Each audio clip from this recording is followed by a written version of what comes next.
To everything there is a season, a time for every purpose under heaven, a time to be born and a time to die, a time to plant and a time to pluck what is planted, a time to kill and a time to heal, a time to break down and a time to build up, a time to weep and a time to laugh, a time to mourn and a time to dance, a time to cast away stones and a time to gather stones, a time to embrace and a time to refrain from embracing, a time to gain and a time to lose, a time to keep and a time to throw away, a time to tear and a time to sow, a time to keep silence and a time to speak, a time to love and a time to hate, a time of war and a time of peace.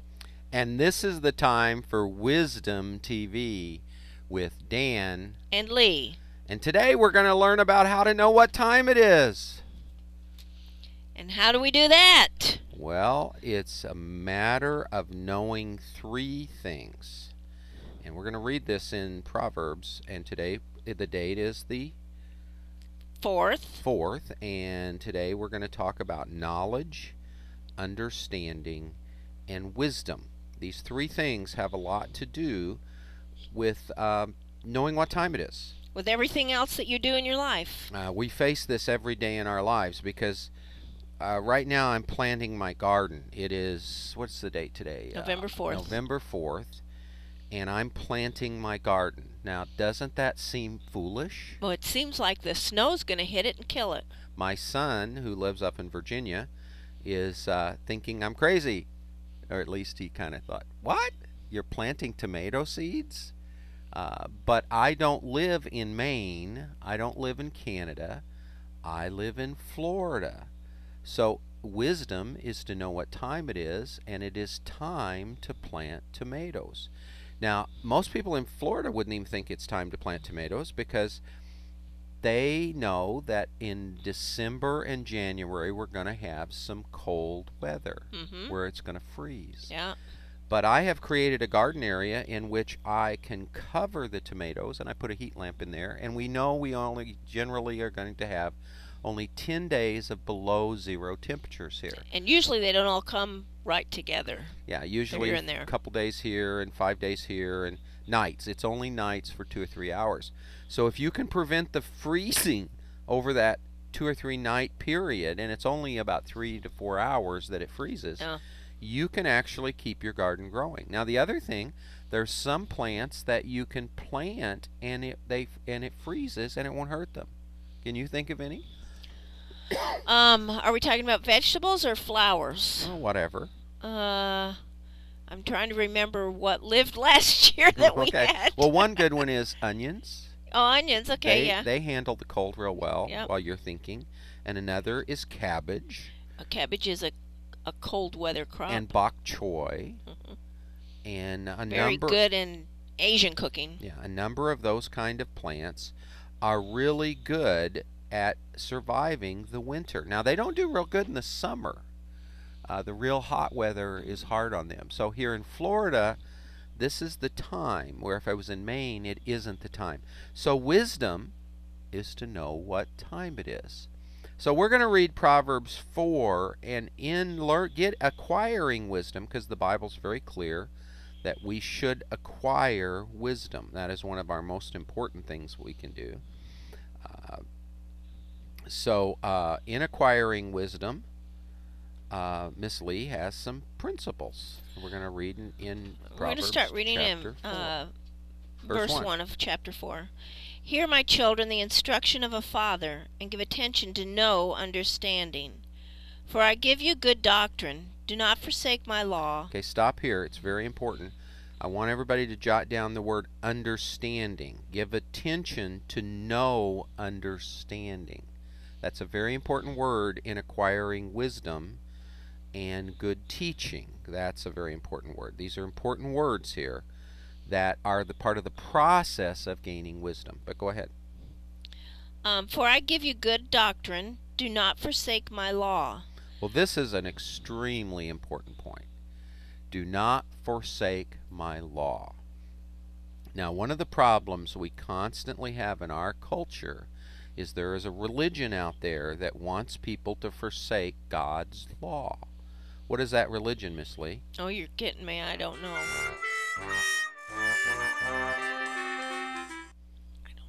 Secularism. Okay, secularism. You knew that. I knew that. Have you gone brain dead on me today? Yeah, it's cold out today. I think it's below 75 in Florida. It's below 80. Oh, below 80, and Miss Lee has gone brain freeze. Brain freeze. So anyway, the box getting you, and this principle here that is in Proverbs chapter 4 is very clear. Do not forsake my law.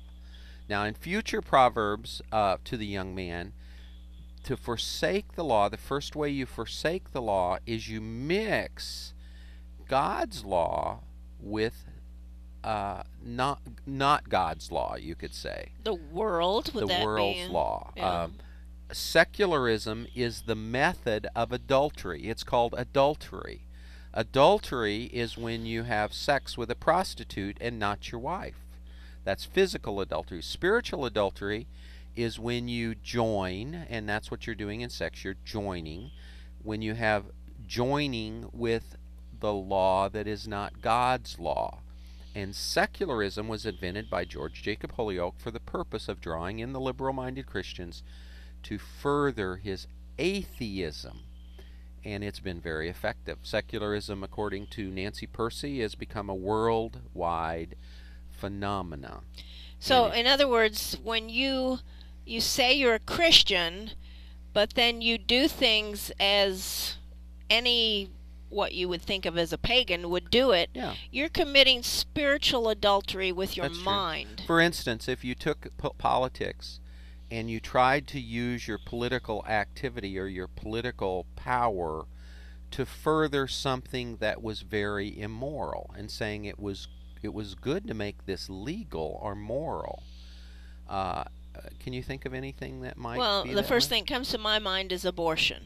Abortion. Yeah, right. If the law does not protect the life of every individual, that is very important, right? Right, yeah. And abortion is clearly taking the life of an individual human being. It is an individual, because it can be... A human who can't even defend themselves. It's innocent. That's the other word I was trying... Innocent, individual, human. And they're individual because we know a baby can be conceived in a petri dish. So they don't have to have a mother to be conceived. You have to have... you have to have a donor, a mother. That we don't have an create egg and a life. sperm. Yeah, right. You have to have an egg and a sperm. And there is a mother and there is a father, but there isn't the necessity of a womb. Okay, yeah. Before they're an individual, they can be outside of the womb, and we know that happens, and that happens in the petri dish. So it's an individual. It is human, and because we cannot take a cow and a human and put it in a petri dish and get anything. No, it won't. It'll just because die. things only reproduce after their kind. Right. You can't mix. Which we learn in Genesis. Species. It's what God designed. He says things will reproduce after their own kind. And the innocent was the other thing. But we also learn that in biology. It's science. Science tells us as we go observe, and all science is what's repeatable and what's observable. What's observable and what's repeatable. All they do is do experiments. You can do an experiment all day, taking a cow or a pig or a horse or a zebra or a monkey, and you put it in a petri dish, you put a male sperm and then a female human together, and you can't get them to become an individual. It won't happen. But when you take a human, male and female, you get an individual. And you also clearly get a human, because you can't get anything except a human. But on the third point, you also get someone who is innocent. They haven't really done anything wrong yet, except be conceived. And if conception is wrong, then God is evil, because God wants us to be fruitful. That's his first thing he does. So to forsake God's law, a good example would be to forsake the innocent child in the womb. That's what our law has done. But there's other things like to further prostitution. Would that be to forsake God's law? I'd say so, yeah, because there's two Is things. prostitution good or bad in God's law? There's one, it's fornication, that's against God's law, and the Yeah. other thing, that's if you're single. Mm-hmm. If you're married, it's adultery. So there's two things, really, that are against God's law concerning prostitution. Mm-hmm. And that's not even considering the side of the prostitute who becomes basically a piece of meat. Right. So the first part of forsaking God's law is to so here you have when someone tries to apply, and they say they're a Christian, but they try to apply that prostitution should be legal, they're forsaking God's law. Same way with drunkenness if they tried to do that. So these are big ones. But go ahead and read, because here we are. It's already, time has flown, and we're having fun. When I was my father's son, tender, and the only one in the sight of my mother, he also taught me and said to me, Let your heart retain my words, keep my commands, and live. Get wisdom, get understanding. Okay, this word understanding, very important word that we're going to deal with briefly. That was the first word you said for everyone to write down. Oh, did I already say that I already one? said understanding. Okay, understanding. Do not forget nor turn away from the words of my mouth. Do not forsake her, and she will preserve you. Love her, and she will keep you. You notice it's constantly saying, do not turn away, do not turn away. Mm-hmm. Secularism gets you to turn away. Well, this is government. This is my family. This is my personal preferences. This is my choice. Proverbs says wisdom is to never turn away from God's knowledge, okay, and the law. So you keep going forward, looking straight looking ahead. to it and applying it. All right. Did you want me to keep going? Yeah, go ahead and read a little bit. Do not forsake her, and she will preserve you. Okay, I read that. Starting with verse 7. Wisdom is the principal thing. Therefore, get wisdom. And in all you're getting, get understanding. There's those two words again. Wisdom and understanding. And there's another word that is we've been dealing with in Proverbs, is knowledge. It says, the young man, this is in Proverbs 1:4, then you will understand and fear the Lord and find knowledge of God. See, knowledge is another key thing here. Now, what's interesting, because we're running out of time, I want to sum this up briefly, and we'll come back to it at other times. Knowledge is like what's observable and what's repeatable, in the sense that it's in one side, it's science in one side. But knowledge is different than that in history. Knowledge in science is to observe, to repeat. I can do that experiment, and nature always does it that way. But history comes and goes. And like, for instance, I talked to you yesterday, Lee. We were sitting out having coffee. Yes, that's history. But how can I prove that scientifically?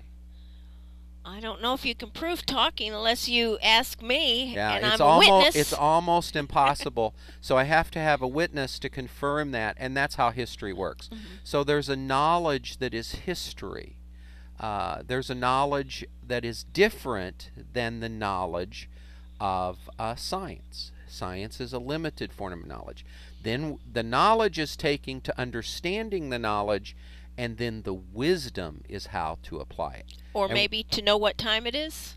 Wisdom is to know what time it is, or to know, is it time for peace, to time for war, to find for laughing, or the time for crying. Both are very important.